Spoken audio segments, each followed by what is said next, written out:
Let's move over to the Pittsburgh Steelers. Training camp less than a week away at this point. If you look at training camp, there are a couple storylines, but I want to talk about, in my opinion, the biggest player to watch at Steelers camp this year.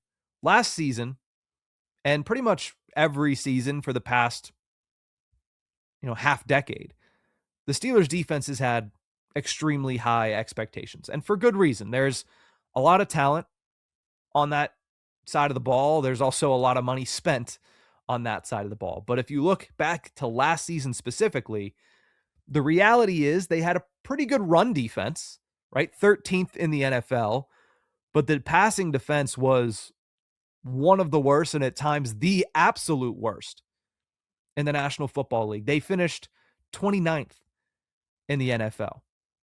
And then you look at the playoffs and you say, well, for the first time in a long time, the defense wasn't the problem. They actually stood tall and held down the Texans' offense, created multiple turnovers, but the reinforcements on the offensive side of the ball just never came.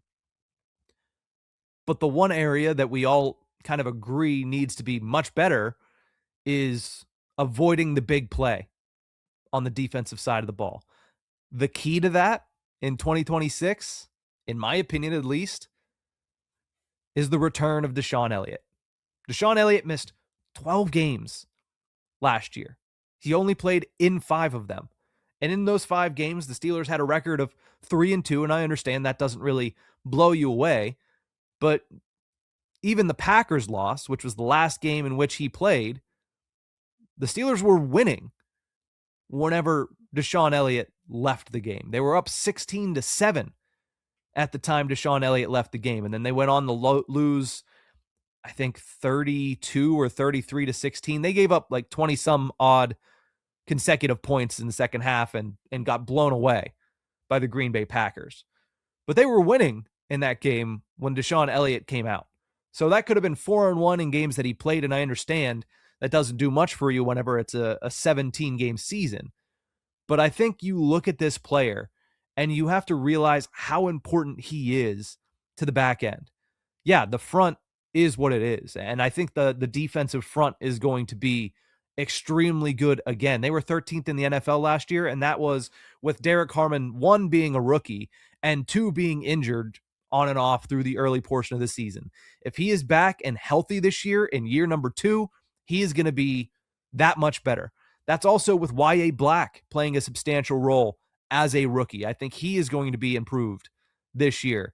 I think moving Keanu Benton into a more natural position off the nose tackle is going to make him better this year. I think the usage of Nick Herbig a little bit more is going to help them this year. So I think that defensive front is pretty solid, right? You don't have a lot of questions about the Steelers' defensive front, but you look to the back end, and that is kind of the area that the Steelers need to improve the most to be able to make a jump from a decent defense to being one of the best defenses in the league, which is what is expected of them, considering, again, the money spent on them, and 2, the talent and the names that are there. So I think it comes down to DeShon Elliott on the back end. Yeah, you have Joey Porter Jr., who is one of the best shutdown corners in the league. He was that last year, and yet this defense still was unable to defend the pass. They add Jamel Dean on the other side, and I think that's a really good complementary piece. They add Jaquan Brisker on the back end, and I think that is a very big addition. But I don't think anything raises the bar for them more than having DeShon Elliott healthy.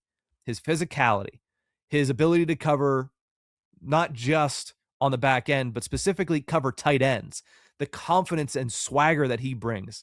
I think it was missing from that secondary last year. Yeah, Jalen Ramsey brings some of that, but he brought it in a position that he really never played at the NFL level. And it's not like he's a couple years out of college and he played it in college, so, we're just reverting back to what he did 2 or 3 years ago. No, he's been in the league for a long time and never played that role.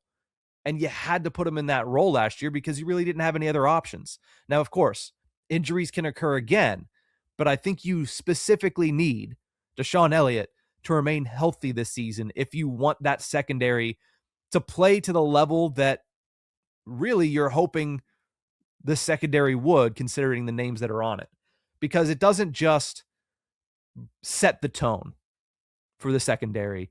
It allows everybody to kind of be in their spot and play their role to a higher level, specifically Jalen Ramsey. It allows him to be put in, I hate calling it the rover role, but it allows him to be moved around a lot more.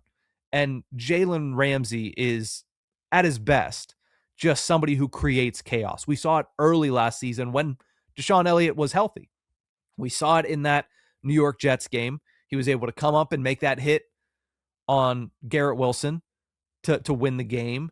He was able to do it in the week 2 matchup against the Seattle Seahawks, despite the Elliott injury. And he was able to come up and make a huge interception early in that game. It helps that you added Jaquan Brisker, but I think getting Jalen Ramsey into the role that he was expected to play when the Steelers acquired him last offseason, I think that goes a long way. So while I'm keeping my eyes on a lot of different pieces, we talked on the last episode about Caleb Johnson and Roman Wilson. On the defensive side of the ball, there are a few people I'm watching more than DeShon Elliott to see how his return to play is able to go in this instance, because they really, really need him to have a good season. And I think if he's healthy, he will.